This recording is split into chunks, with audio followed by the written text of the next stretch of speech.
I just got these animals put over here from the front pasture. I keep forgetting to take a picture of my fertilizer receipt.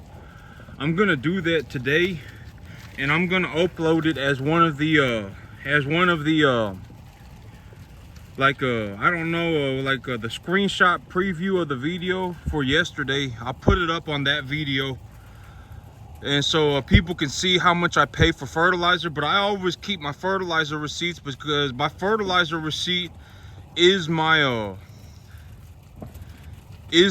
my data collection, right? Because the fertilizer receipt, it has the fertilizer that I bought, the amount of fertilizer that I bought, and the date I bought it.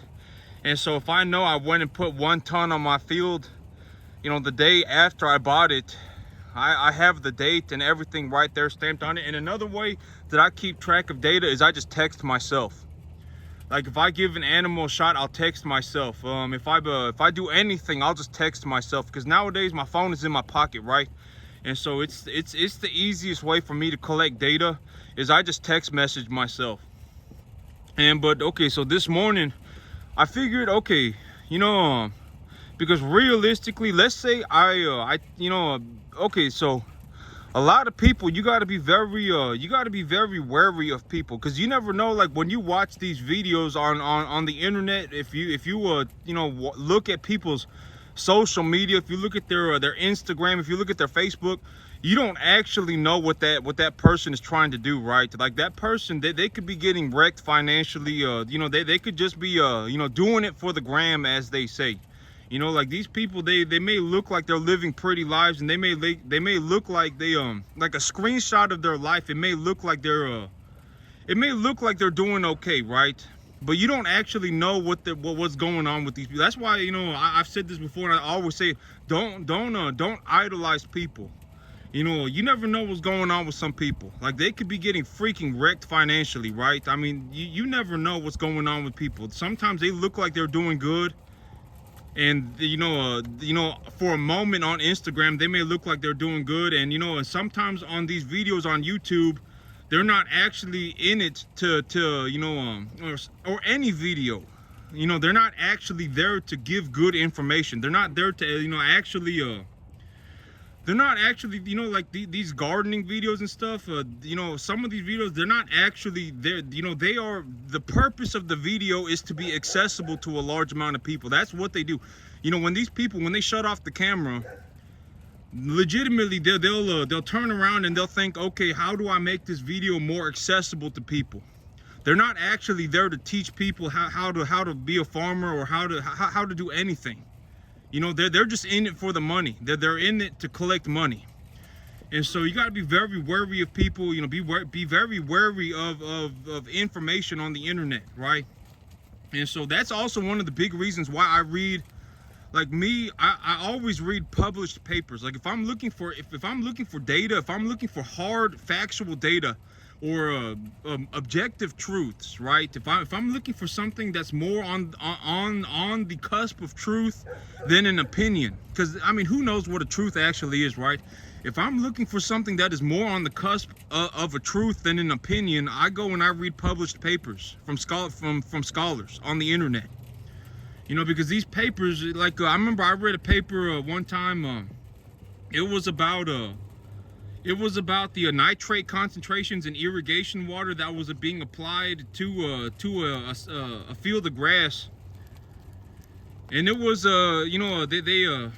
they were like applying. You can actually read these papers. I remember this one particular paper. It was like they were measuring how fast the water was penetrating the soil. They would give the infiltration rate of the water. So the water was progressing through the soil at this rate when applied at this quantity. And this water was they applied a different level of nitrate concentration in each one of the irrigation waters. And so that's kind of more of the idea of how I look at my farm, right? Like, because me, at the end of the day, I'm not really in the, one of the big things that saved me this year so far is that I did very, very good on growing my grass. I saw a window of opportunity. I know several videos ago, several videos ago, I said, if I have an opportunity to increase the biomass accumulation of my field by 2 to 3 times for even a small fraction of time over a long period of time, I will grow substantially more grass on my field than someone who does not see the opportunity and does not take it. And when I look at my field, I probably grow more grass on my 10 acres than most people do on 100. If I objectively look at my field, I probably do. Objectively, I probably do grow more grass on my 10 acres than most people do on 100 acres. And why is that the case? There are many reasons for it, right? And so, I figured this morning I would go because my videos, even if I made my videos more accessible to people, right? It's not really in my best financial interest. It's just not. I mean, let's say I get 500,000 views. Is that really gonna change my life? No. It's like, oh my God, I just made, like $2,000. That's not really gonna change my life. So I figured, and then I'd have to put on a production team and all this stuff. And I'm not looking to spend time doing that. And so I figured the best thing for me to do is, if there are 5 people out of the 500, if there are 500 people who watch this video and only 5 people are actually looking to be a farmer, because deep down, people always get what they want deep down. They don't get what they want, they don't get what they say they want, they get what they want deep down. Because if I say that I want to do something, but deep down,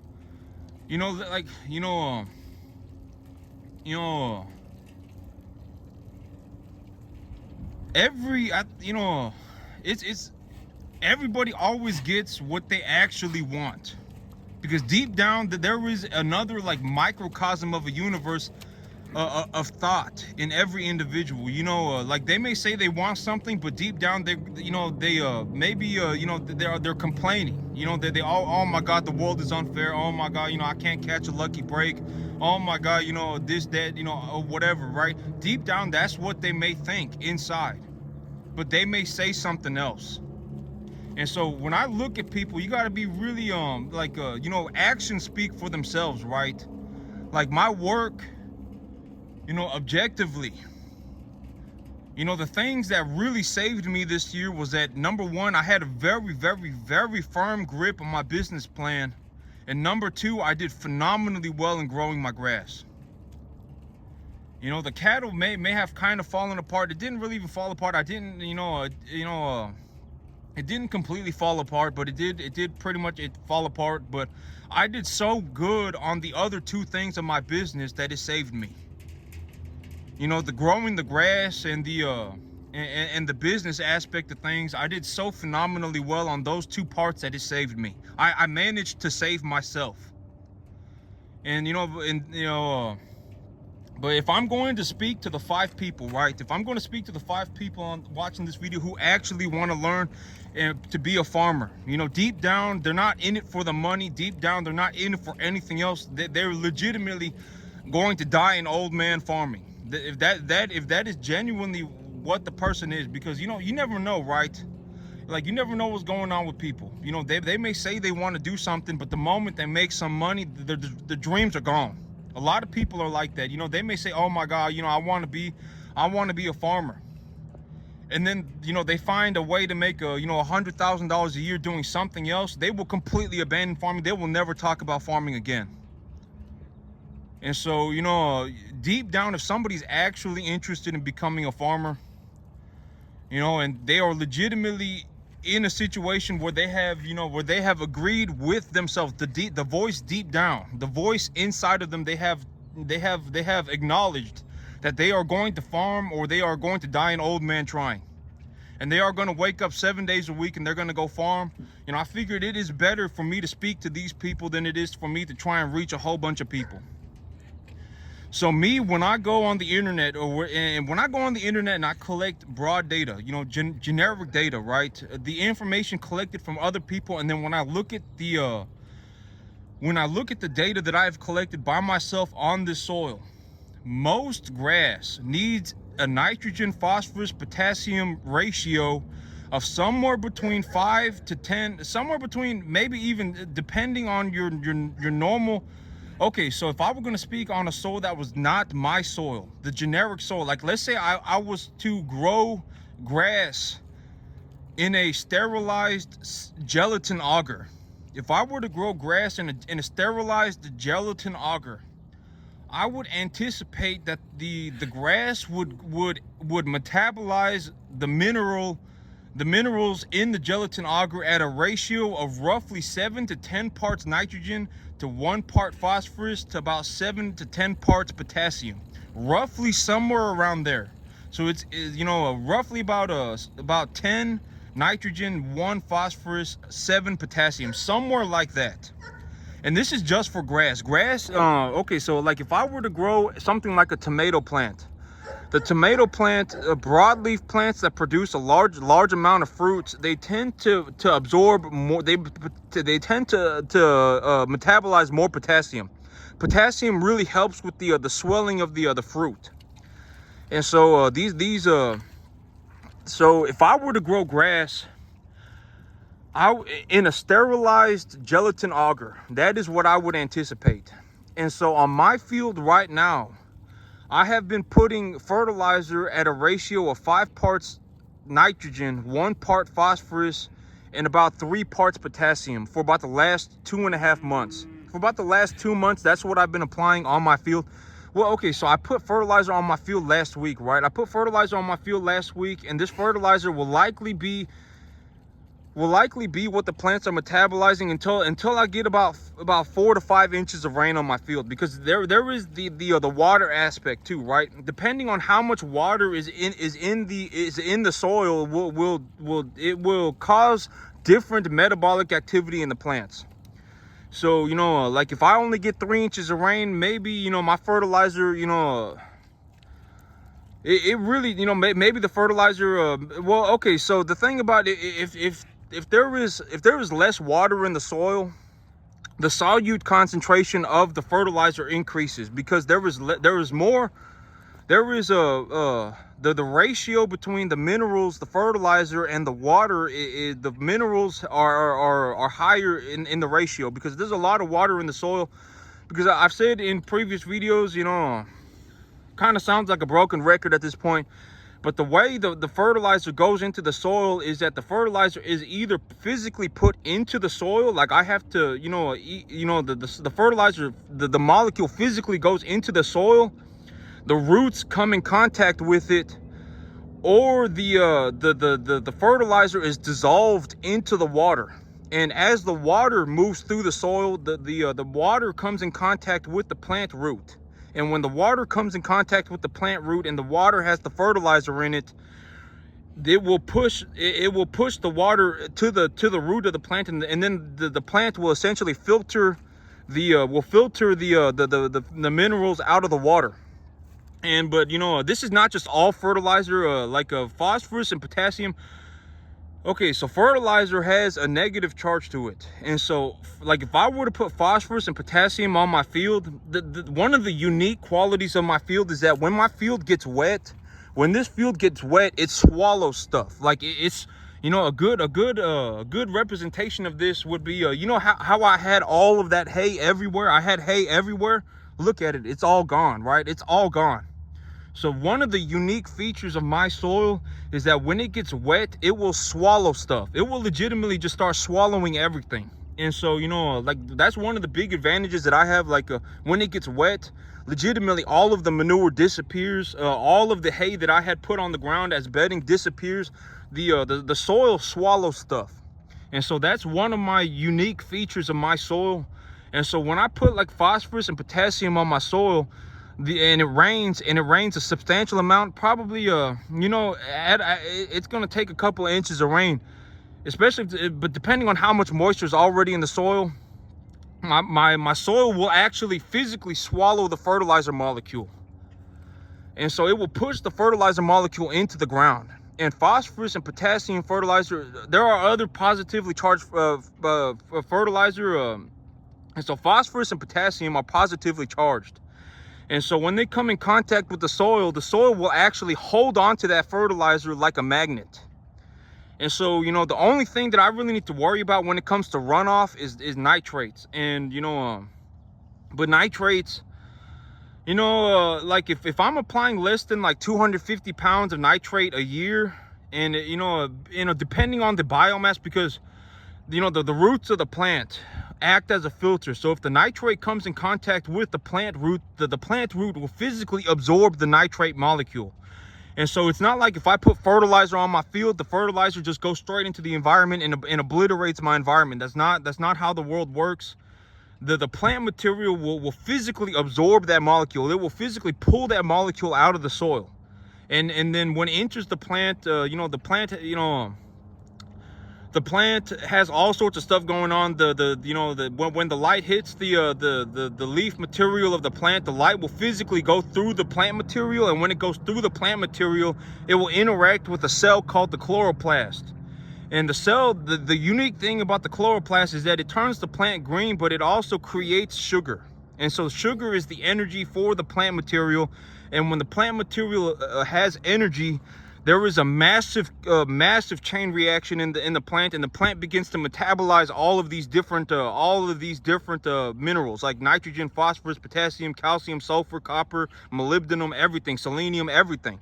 And it's just like the human being. Like when we eat food, our body I'm not like a nutritionist, and I'm not like a human anatomy person, but our body consumes the whole thing, right? Fat, carbohydrates, protein, vitamins, everything at the same time. And it doesn't just go in one way and come out the other end, right? And that's the same thing with fertilizer. And so but the big idea of why am I going to just put nitrogen on my grass when the biomass accumulation of my grass is being the reason that I'm going to just put nitrogen on my grass as of this point is because for about, I've put about 2 months worth of fertilizer, about 2.5 months worth of fertilizer on my grass. And the fertilizer that I've been applying to my grass is a 5-1-3 nitrogen, phosphorus, potassium. And granted, it's got a little bit of sulfur in it too, ratio fertilizer.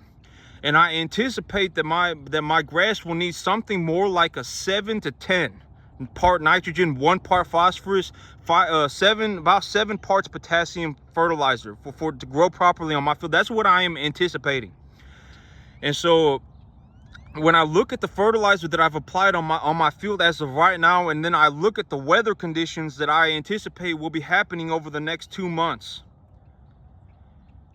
I would anticipate that if I put a little bit of just nitrogen on my field, just nitrogen, maybe about 5 to 10 pounds a week, my plants will continue to grow at somewhat of a saturated level for all fertilizer, for all of the other fertilizer like phosphorus, potassium, sulfur. It will still be somewhat saturated on those fertilizers, but the addition of nitrogen will cause the plant to continue to accumulate the phosphorus and the potassium that I've put on the field as of right now. So I essentially think that I have a little bit too much phosphorus and a little bit too much potassium on my field. So if I apply just a little bit of nitrogen, I can sit there and collect data. I can collect saturation data on the current phosphorus and potassium levels of my soil, while also promoting plant growth. And the reason that I want to do this when there's a little bit of rain, when I anticipate that it's going to be dry, is because if I don't have enough moisture on my field will not swallow the fertilizer molecule. And so I want to do this when I anticipate that there's not going to be enough rain on my field to physically swallow the molecule. But nitrate is a negatively charged molecule, and so even if there's a small bit of rain, the nitrate will still dissolve into the water, and it will not stick to the soil because it will repel from the soil molecules. The soil molecules have negative charges as well. And so if I apply nitrate fertilizer to my soil and it rains even just 1 inch, the fertilizer will dissolve and it will turn into a solute, and it will repel from the soil and be pushed into the ground. And so when I anticipate that my weather is going to get a little bit drier, when I anticipate that the biomass accumulation is going to be a bit slower, when I anticipate that the saturation levels of my other fertilizers are somewhat, I'm not exactly sure where they are, but I'm pretty certain that they are somewhat at an oversaturated state. Like, even if I stopped putting phosphorus fertilizer and potassium fertilizer on my soil and sulfur fertilizer on my soil for the next 2 months, and I lightly put nitrogen fertilizer on my grass will still continue to grow. It will still continue to grow. And when the phosphorus and sulfur, usually on my field is phosphorus and sulfur deficiencies and potassium. Believe it or not, potassium is also tends to be in shortage on my field. And so when the deficiency symptoms start to show again, because I'm applying nitrogen very slowly, I will be able to adjust very rapidly and put the fertilizer I will be able to adjust very rapidly. And also another reason is because if I put just nitrogen on my field, it will promote vegetative growth in the plant. It will reduce the plant's natural metabolic activity when it comes to flowering. It will cause the plant to grow. It will how do I say, promote more vegetative growth in the plant, just applying the nitrogen. Because if I put a whole bunch of phosphorus and potassium on the soil, the grass is gonna go, oh, okay, so I've got a lot of this stored minerals in my essentially in my plant body. I'm going to utilize it to start producing seed, because, you know, potassium helps with the swelling of the seed, and phosphorus helps with rooting and the number of flowers on the plant. And so if the plant has an abundance of phosphorus and potassium, it's going to want to produce seed. And so I can kind of mitigate that. I can kind of make the plant slow the seeding process down by applying more nitrogen. That's one thing. And then the very, very final thing is that it will save me a little bit of money. You know, I'm not really worried about the $500 that I'll save, but at the end of the day, it'll save me about $500. You know, this whole project is going to cost me about $750, and it's going to cost me about it's going to take me about 2 months to do it.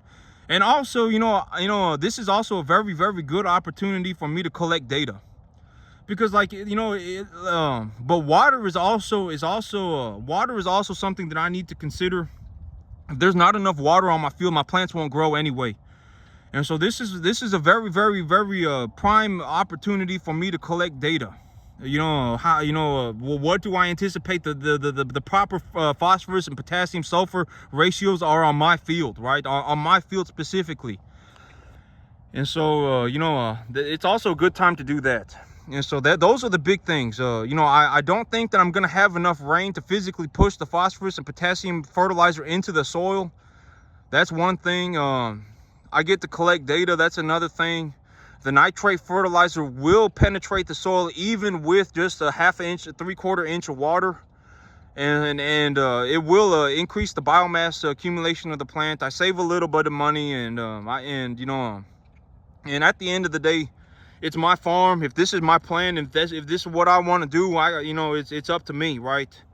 You know, the government not going to step in. You know, people not going to step in and go, oh my God, you know, you should change your fertilizer ratios to, you know, whatever.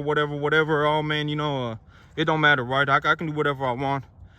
And so, you know, this is a very good opportunity for me to, you know, to collect data on my field. And I believe it is the best course of action for me. And so, yep. But this calf right here, she sprained her leg. She's limping around. But I can tell that her leg's not broken or anything, because she's still putting weight on it. And so I'm not too worried. Number 49 right here, I'm not too worried about it. But if her limp gets worse, I'll have to take a look at her foot. I don't want her to have a foot infection. But she's been limping around since yesterday, and but she's still putting weight on it. And so it's not like it's not the end of the world, I don't think. But I'll have to keep an eye on her, number 49. But that's it for me today, YouTube. You have a good one.